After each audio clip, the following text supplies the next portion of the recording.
Good morning to all. मैं नरेंद्र सिंह आज आपके सामने व्याकरण का दूसरा पाठ वाक्य विचार अर्थ के आधार पर वाक्य विचार विषय को लेकर उपस्थित हूँ। आज की इस व्याकरण क्लास में आप सबका स्वागत है। हम आज वाक्य विचार के अंतर्गत अर्थ के आधार पर वाक्य के भेद के बारे में बताएंगे आपको। सबसे पहले हम आपको बता रहे हैं वाक्य किसे कहते हैं, वाक्य के कितने अंग हैं, वे क्या क्या हैं, और अर्थ के आधार पर वाक्य के कितने प्रकार हैं और उनको क्या क्या कहते हैं, आदि आदि के बारे में सब बता रहे हैं। आप ध्यानपूर्वक सुनिए। सबसे पहले मैं आपको बता रहा हूं वाक्य किसे कहते हैं। शब्दों के सार्थक व्यवस्थित समूह को वाक्य कहते हैं। फिर से, शब्दों के सार्थक व्यवस्थित समूह को वाक्य कहते हैं। जैसे पंकज पतंग उड़ा रहा है, मम्मी ने मिठाई बनाई, दिया बाहर घूमने गई। ये जो वाक्य है सार्थक है, इनका अर्थ है। वाक्य में सभी शब्दों का एक अर्थ निकलना जरूरी है। वाक्य में एक विचार, एक भाव का प्रकट होना जरूरी है। वाक्य पूरे अर्थ को अभिव्यक्त करने वाले होने चाहिए। तो इन शब्दों में, इन उदाहरणों में हम देखते हैं कि एक विचार, एक भाव को बताया गया है और जिसका एक संपूर्ण अर्थ भी है। शब्दों के सार्थक व्यवस्थित समूह को वाक्य कहते हैं। वाक्य के अंग, वाक्य के दो अंग हैं, उद्देश्य और विधेय। उद्देश्य और विधेय, वाक्य के दो अंग हैं, उद्देश्य और विधेय। उद्देश्य किसे कहते हैं? वाक्य में जिसके विषय में कुछ कहा जाए, वाक्य में जिसके विषय में कुछ कहा जाए उसे उद्देश्य कहते हैं। इसमें कर्ता तथा कर्ता का विस्तार आता है। उद्देश्य में कर्ता और कर्ता का विस्तार रूप आता है।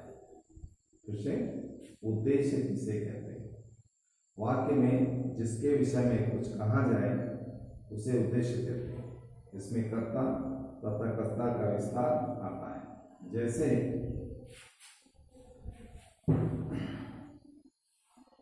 सारिका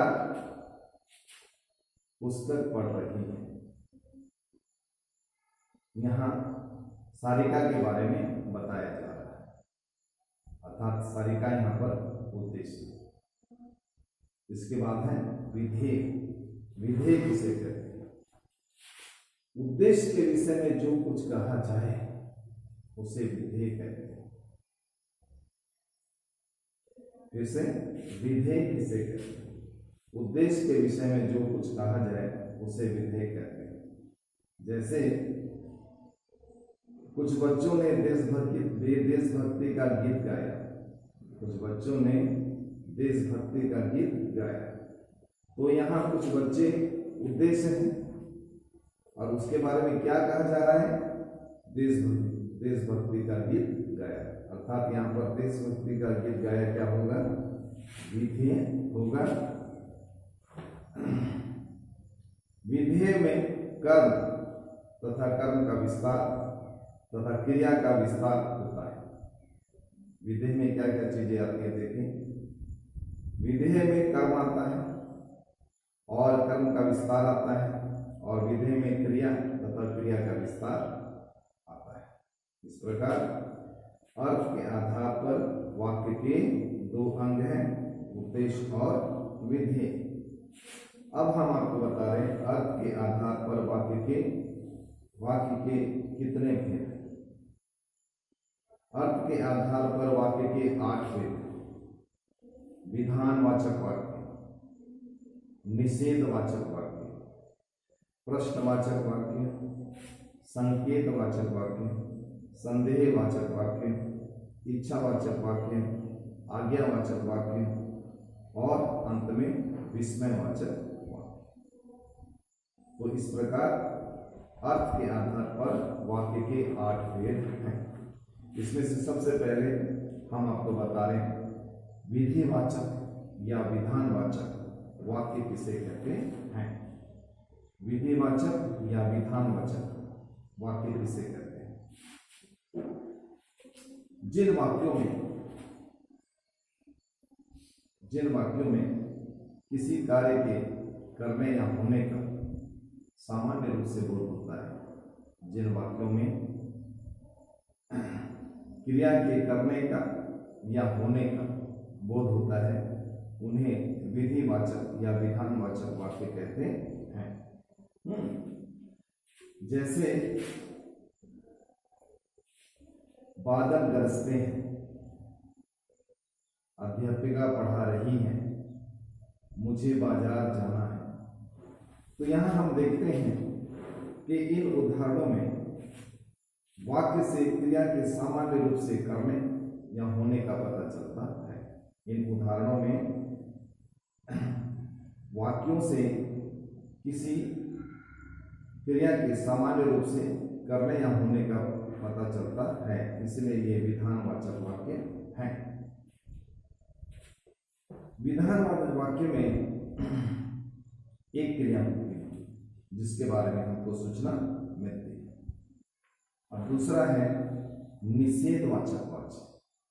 निषेधवाचक वाक्य जिन वाक्यों से क्रिया के ना होने का, ना करने का, जिन वाक्यों से क्रिया के ना होने का या ना करने का बोध होता है, उन्हें निषेधवाचक वाक्य कहते हैं। जैसे गुनगुन हिंदी नहीं पढ़ती है, रमेश ने इस वर्ष परीक्षा नहीं दी, मैं कल बाजार नहीं गया था, वह घर पर नहीं था, वहां मत जाना खतरा है, मैं खाना नहीं खाऊंगा, वे बाजार नहीं गए। तो इन वाक्यों में, इन उदाहरणों में क्रिया के ना होने की सूचना मिल रही है, इसलिए ये निषेधवाचक वाक्य है। अब तीसरा है प्रश्नवाचक वाक्य। जिन वाक्यों में प्रश्न किया जाता है, जिन वाक्यों में प्रश्न किया जाता है, उन्हें प्रश्नवाचक वाक्य कहते हैं। दूसरे शब्दों में कहें, जिन वाक्यों में प्रश्न पूछने का बोध होता है, जिन वाक्यों में प्रश्न पूछने का बोध होता है, उसे प्रश्नवाचक वाक्य कहते हैं। जैसे तुम्हारे पिताजी कहाँ हैं, कंप्यूटर पर कौन काम कर रहा है, आपको क्या चाहिए, आप कहाँ गए थे, यह फूल किसने तोड़ा। इन सब वाक्यों, इन सब उदाहरणों में प्रश्न पूछा जा रहा है, इसलिए ये प्रश्नवाचक वाक्य हैं। इसके आगे है चौथा नंबर संकेतवाचक वाक्य। संकेतवाचक वाक्य जिन वाक्यों में एक क्रिया का होना दूसरी क्रिया पर निर्भर करता है, जिन वाक्यों में एक क्रिया का होना दूसरी क्रिया पर निर्भर करता है, उन्हें संकेतवाचक वाक्य कहते हैं। दूसरे शब्द में कहूं, ऐसे वाक्य जिनसे एक क्रिया का होना दूसरी क्रिया के होने पर निर्भर करता है, उन्हें संकेतवाचक वाक्य कहते हैं। ऐसे वाक्यों में शर्त का भाव होता है, अर्थात संकेतवाचक वाक्य में शर्त का भाव होता है। जैसे यदि बिजली आएगी तो टीवी चलेगा। यहां पर देखिए, यदि बिजली आएगी, पहले बिजली आने का काम होगा, उसके बाद टीवी देखने का काम होगा।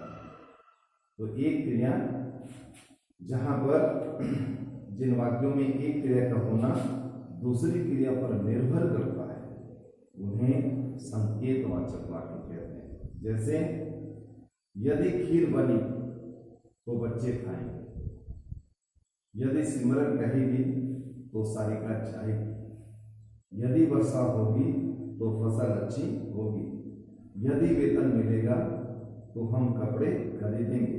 तो इन वाक्यों में हम देख रहे हैं, इन सभी वाक्यों में एक क्रिया का होना दूसरी क्रिया के होने पर निर्भर है, इसलिए ये संकेतवाचक वाक्य है। इसके बाद 5वां नंबर है संदेहवाचक वाक्य। क्या है? संदेहवाचक वाक्य। ध्यान से सुनिए। जिन वाक्यों में किसी कार्य के करने या होने में संदेह, जिन वाक्यों में किसी कार्य के करने या होने में संदेह या संभावना हो या संभावना का भाव प्रकट हो, उसे संदेहवाचक वाक्य कहते हैं। जैसे शायद आज वर्षा, संभवतः माँ आज आएगी, शायद यही ट्रेन लखनऊ जाएगी, हो सकता है आज मौसी आ जाए, शायद कल वर्षा होगी। तो इस प्रकार इसका एक पहचान है शायद। शायद शब्द संदेहवाचक वाक्य में शायद शब्द का बहुत प्रयोग होता है। तो शायद आज हम सर्कस देखने जाएंगे। जिन वाक्यों में क्रिया के होने पर संदेह का भाव या संभावना हो, उसे संदेहवाचक वाक्य कहते हैं। इसके बाद है इच्छावाचक वाक्य। क्या बोला मैं? इच्छावाचक वाक्य। जिन वाक्यों में वक्ता की इच्छा आशीर्वाद का बोध होता है, जिन वाक्यों में वक्ता की इच्छा या आशीर्वाद का बोध होता है, उसे इच्छावाचक वाक्य कहते हैं। दूसरे शब्दों में कहें, जिन वाक्यों में कोई इच्छा, अपेक्षा, कामना का भाव प्रकट होता है, उसे इच्छावाचक वाक्य कहते हैं। जैसे ईश्वर आपको खुशियां दे, इसमें शुभकामना का भाव। जन्मदिन की बधाई हो, इसमें भी शुभकामना है। काश हमारे पास कार होती, इसमें इच्छा का भाव है। सपना भी चलती तो अच्छा होता, इसमें भी इच्छा का भाव है। आप शीघ्र स्वस्थ हो, शुभकामना का भाव है। तो इस प्रकार इच्छावाचक वाक्य में वक्ता की इच्छा, अपेक्षा या शुभकामना का भाव प्रकट होता है। इस प्रकार आगे है आज्ञावाचक वाक्य। क्या बोला मैं? आज्ञावाचक वाक्य। जिन वाक्यों में आज्ञा, आदेश या अनुमति का बोध हो, जिन वाक्यों में आज्ञा, आदेश या अनुमति का बोध हो, उसे आज्ञावाचक वाक्य कहते हैं। जिन वाक्यों में आज्ञा दी जाती है या कुछ कहने के लिए कहा जाता है, उन्हें आज्ञावाचक वाक्य कहते हैं। ऐसे वाक्यों में आज्ञा होती है, अनुमति होती है, आदेश होता है, निवेदन भी होता है। आज्ञावाचक वाक्य में देखिए क्या क्या चीज होती है। आज्ञा होती है, अनुमति होती है, आदेश होता है और निवेदन भी होता है। तो ऐसे वाक्य जिनमें आज्ञा, अनुमति, आदेश, निवेदन आदि का पता चलता है, उन्हें आज्ञावाचक वाक्य कहते हैं। जैसे जाओ दरवाजा बंद करो, इसमें आज्ञा है, कृपया ध्यान से सुने, इसमें निवेदन किया गया है। उधर जाकर बैठ जाओ, इसमें आज्ञा का भाव है। कृपया जूते बाहर उतारिए, ये अनुरोध है, अनुरोध का भाव है। आप यह कलम ले लो, इसमें अनुमति का भाव। कृपया शांत हो जाएं, इसमें अनुरोध का भाव। तो इन सब वाक्यों को आज्ञावाचक वाक्य कहते हैं। अब है विस्मयवाचक वाक्य। विस्मय का मतलब होता है आश्चर्य। ऐसे वाक्य जिनके द्वारा विस्मय यानी आश्चर्य, हास्य, शोक, घृणा, भय आदि के भाव को प्रकट किया जाए उन्हें विस्मयवाचक वाक्य कहते हैं। ध्यान से सुनिए, फिर से सुनिए। जिन वाक्यों में आश्चर्य, हर्ष, शोक, घृणा, भय आदि का भाव प्रकट हो उन्हें विस्मयवाचक वाक्य कहते हैं। जैसे अरे तुम भी पास हो क्या, इसमें हर्ष का भाव। हाय रवि का हाथ टूट गया, इसमें शोक का भाव। अरे तुम्हारी लिखावट भी सुंदर है, इसमें आश्चर्य का भाव है। अरे मम्मी आ गई, इसमें भी आश्चर्य का भाव है। अरे कितना सुंदर चित्र है, इसमें भी आश्चर्य का भाव है। तो इस प्रकार ये ऐसे वाक्य जिनमें विस्मय, हर्ष, शोक, घृणा, भय। घृणा में देखिए, छी यहाँ बहुत बदबू आ रही है, तो यहाँ पर घृणा का भाव है। भय, हाय इतना बड़ा जानवर, इसमें भय। तो ऐसे वाक्य जिनमें विस्मय, हर्ष, शोक, घृणा, भय आदि का भाव प्रकट होता है उन्हें विस्मयवाचक वाक्य कहते हैं। तो आइए अब इन वाक्यों के भेद, परिभाषा, उदाहरण के बाद मैं आपको वाक्य रूपांतरण के बारे में बता रहा हूं। वाक्य रूपांतरण, वाक्य रूपांतरण से पहले उद्देश्य और विधेय को अलग करने के बारे में मैं थोड़ा सा आपको बता दूं। देखिए परीक्षा में कई बार आता है उद्देश्य और विधेय को अलग कीजिए। तो जैसे जंगल में शेर दहाड़ रहा है, इसमें जंगल में उद्देश्य है, शेर दहाड़ रहा है विधेय है। नेहा नाच रही है, इसमें नेहा उद्देश्य है और नाच रही है विधेय है। प्रखर पतंग उड़ा रहा है, इसमें प्रखर उद्देश्य है, पतंग उड़ा रहा है विधेय है। विद्यार्थी परीक्षा दे रहे हैं, इसमें विद्यार्थी उद्देश्य है और परीक्षा दे रहे हैं विधेय है। लड़के मैदान में खेल रहे थे, इसमें लड़के उद्देश्य है और मैदान में खेल रहे थे, ये विधेय है। तो इस प्रकार इनको अलग भी किया जाता है, अलग से लिखा भी जाता है। ऐसा भी आता है कई बार उद्देश्य बताइए, निम्नलिखित वाक्यों में उद्देश्य बताइए। कई वाक्यों में आता है निम्नलिखित वाक्यों में विधेय बताइए, और कई बार आता है उद्देश्य और विधेय को अलग कीजिए। तो इस प्रकार ये अर्थ के आधार पर वाक्य का विचार का पार्ट 1 समाप्त हुआ है। पार्ट 2 हम आपको बताने जा रहे हैं, जिसको बोलते हैं वाक्य रूपांतरण। अभी अभी मैंने आपको बताया सार्थक शब्दों की क्रमबद्ध समूह को वाक्य कहते हैं। सार्थक शब्दों के क्रमबद्ध समूह को वाक्य कहते हैं। इसको ध्यान में रखिए। वाक्य में किसी भाव या विचार को प्रकट किया जाता है और वाक्य का एक अर्थ भी निकलता है। तो इन सब जो बातें हमने आपको अभी बताई हैं, जो विषय अर्थ के आधार पर हमने आपको वाक्य के बारे में बताया है, वो आपकी ग्रामर पुस्तक में भी बहुत अच्छे तरीके से लिखा हुआ है। हर्बल प्रेस के द्वारा संचालित प्रकाशित ये जो किताब आपको आपके 9th क्लास में चल रही है, उसका दूसरा पार्ट अर्थ के आधार पर वाक्य विचार खोलिए और उसको ध्यान देकर पढ़िए। पढ़ने के बाद आशा है आपको समझ में आ जाएगा। नहीं आए तो जब स्कूल खुले तो हमसे पूछेगा।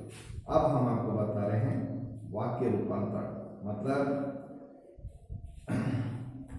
विधानवाचक वाक्य है तो उसको प्रश्नवाचक वाक्य बनाओ, प्रश्नवाचक वाक्य है तो उसको संदेहवाचक वाक्य में बदलो।